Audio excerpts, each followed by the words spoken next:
दोस्तों, रितेश पांडे ने क्या गजब रेलाई की है काजल राघवानी का। पहले आप खुद उस वीडियो को ही देख लीजिए। अगर आप किसी के साथ रिलेशन में आते हैं तो मैरिड है या अनमैरिड है, इस बात को बखूबी जानते हैं। दरअसल मैं आपको बता दें कि रितेश पांडे एक इंटरव्यू देते हैं जी न्यूज बिहार झारखंड पर। और दोस्तों, इस इंटरव्यू में रितेश पांडे जमकर काजल राघवानी पर बात करते हैं, बेबाकी से अपनी राय को रखते हैं। उस पूरी वीडियो को मैं यहाँ प्ले नहीं कर सकता, लेकिन उस इंटरव्यू में क्या क्या बातें हुई मैं उसको जरूर आपको बता सकता हूं। तो आपसे निवेदन है, आप इस वीडियो को अंत तक जरूर देखिएगा। दोस्तों, मैं आपको बता दें कि इंटरव्यूअर के द्वारा जब पूछा जाता है और रितेश पांडे से कि आज के समय में कई सारे ऐसे हीरोइनें सामने आ रही हैं भोजपुरी इंडस्ट्री से, जो भोजपुरी के सुपरस्टारों पर कई तरह के आरोप लगा रही हैं कि उन लोगों ने उनका शोषण किया है, उनका गलत फायदा उठाया। दोस्तों, इस पर रितेश पांडे कहते हैं कि ऐसा सिर्फ और सिर्फ भोजपुरी इंडस्ट्री में ही नहीं होता, बल्कि दुनिया की हर इंडस्ट्री में थोड़ा बहुत इस तरीके की खबर हमेशा आती ही रहती है, इस तरीके की घटनाएं होती रहती है। रितेश पांडे आगे कहते हैं कि अभी हाल फिलहाल में जो काजल राघवानी सामने आकर खेसारी लाल यादव पर जितनी भी आरोप लगा रही है कि उनके साथ खेसारी लाल यादव ने ये किया वो किया, अगर खेसारी लाल यादव से उनको इतना ही प्रॉब्लम है तो वो एफआईआर खेसारी लाल यादव पर क्यों नहीं करवाती। रितेश पांडे आगे कहते हैं कि जिस तरीके से काजल राघवानी इन दिनों खेसारी लाल यादव पर आरोप लगा रही है, वो लगातार इंटरव्यू पर इंटरव्यू दे रही है, क्या इससे उनकी समस्या का समाधान हो जाएगा?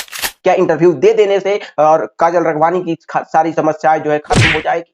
रितेश पांडे आगे कहते हैं कि अगर आपको लगता है कि आपके साथ गलत हुआ है, आपका किसी ने गलत फायदा उठाया है, तो हमारे देश में अभी न्यायपालिका है, हमारे देश में अभी कानून है, आप कानून का सहारा लीजिए। इस तरीके से इंटरव्यू देने से ना तो किसी का समाधान हुआ है आज तक और ना ही किसी की समस्या का समाधान कभी इंटरव्यू देने से इस देश में हो पाएगा। इसके साथ ही उस इंटरव्यू में रितेश पांडे कहते हैं कि आप इस बात को भी अच्छे से जानती थी कि वो आदमी जिसके साथ आप रिलेशनशिप में रह रही हैं वो पहले से ही शादीशुदा है, यानी कि खेसारी लाल यादव के बारे में यहाँ पर रितेश पांडे बात करते हैं। रितेश पांडे कहते हैं कि फिर भी सब कुछ जानते हुए कि वो आदमी शादीशुदा है, उसके बीवी बच्चे हैं, उसके साथ आप रिलेशनशिप में रही। इस पर इंटरव्यू ले रहे पत्रकार के द्वारा कहा जाता है कि काजल राघवानी से जब इस सवाल का जवाब पूछा गया तो वो बोलती हैं कि प्यार तो अंधा होता है। दोस्तों, इस पर रितेश पांडे कहते हैं कि जब प्यार सच में अंधा ही होता है तो आपको प्यार खेसारी लाल यादव से ही क्यों हुआ, जो इस इंडस्ट्री के स्टार हैं?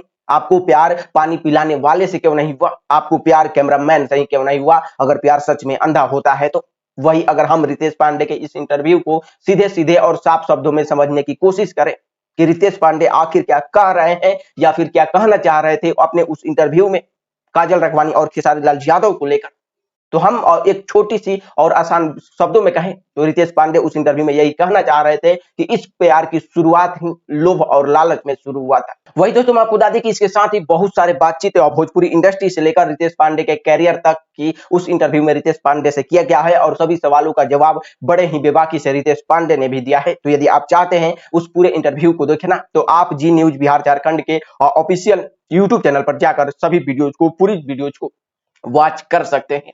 धन्यवाद।